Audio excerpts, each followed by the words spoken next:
Hello అండి.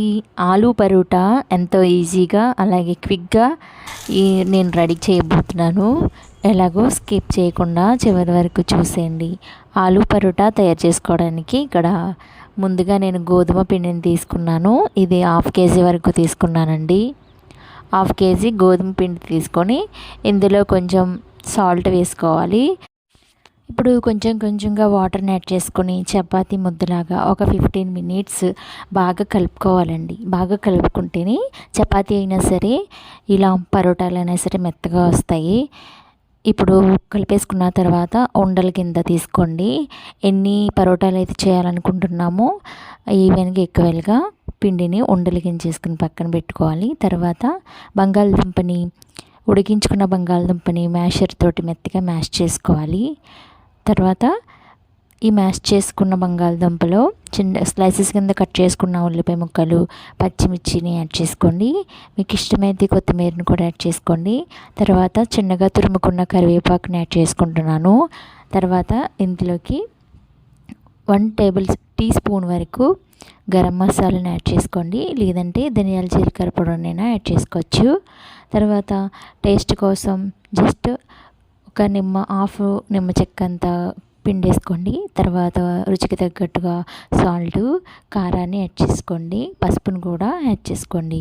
కొంచెం కొంచెం కింద యాడ్ చేసుకుంటేనే ఈ పరోటాలో బాగుంటుందండి. ఉప్పు కూడా కొంచెం తక్కువగానే యాడ్ చేసుకోండి. ఈ విధంగా ఇవి కూడా ఉండల కింద తీసుకొని పక్కన పెట్టేసుకోండి. చపాతీ ముద్దలు ఎన్నైతే తీసుకున్నామో అంతవరకు వచ్చేటట్టుగా కర్రీని కూడా ఇలా ఉండలు చుట్టుకుని పక్కన పెట్టేసుకొని ఇలా చపాతీ ముద్దలో కర్రీని ఈ విధంగా డ్రాప్ చేసి నేను ఈ విధంగా చేస్తున్నాను. కర్రీని మొత్తం పిండితోటి క్లోజ్ చేసేయాలండి. ఎక్స్ట్రా ఉన్న పిండిని తీసేసుకోవచ్చండి. ఈ విధంగా మరీ పలుచగా కాకుండా మరీ మందంగా కాకుండా ఈ పరోటాలు వస్తే బాగుంటుందండి. మరీ పలుచగా అయితే కర్రీ లోపల నుంచి బయటకు వచ్చేస్తుంది. మందమైతే కాలకపోతే పచ్చి పచ్చిగా ఉండిపోతుందండి పరోటా. అయితే నేను ఇక్కడ చపాతీ పిండి కలిపినప్పుడు ఆయిల్ ఏమి యాడ్ చేయలేదు. ఈ పరోటాలు కాల్చినప్పుడు నేను ఆయిల్ వేసుకుని కాల్చుకుంటాను. ఇప్పుడు చపాతీలకు లాగానే జస్ట్ లైట్గా గట్టిగా కాకుండా స్లోగా ప్రెస్ చేస్తూ పరోటాల కింద తయారు చేసుకుంటున్నాను. మరీ ఎక్కువగా ప్రెస్ చేసిన కర్రీ మొత్తం బయటకు వచ్చేస్తుంది. ఇలా జాగ్రత్తగా మరీ పల్చగా కాకుండా మందంగా కాకుండా చేసేసుకొని ఒక గిన్నెలోకి పొడిపిండిని యాడ్ చేసుకుంటూ అలాగే పరోటా మీద కూడా పొడిపిండిని యాడ్ చేసుకుంటూ ఇలాగా పరోటాలన్నీ తయారు చేసేసుకొని పక్కన పెట్టేసుకోండి. ఇప్పుడు స్టవ్ వెలిగించి ఐరన్ ప్యాన్లో కొంచెం ఆయిల్ వేసి ఇది హీట్ ఎక్కిన తర్వాత ఈ పరోటాలని కాల్చుకోవాలండి.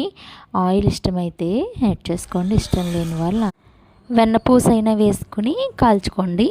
ఈ విధంగా పరోటాలు మొత్తం కాల్చేసుకున్న తర్వాత వేడివేడిగా సర్వ్ చేసుకుంటే ఎంతో మృదువుగా అలాగే చాలా టేస్టీగా ఆలూ పరోటా రెడీ అయిపోతుందండి.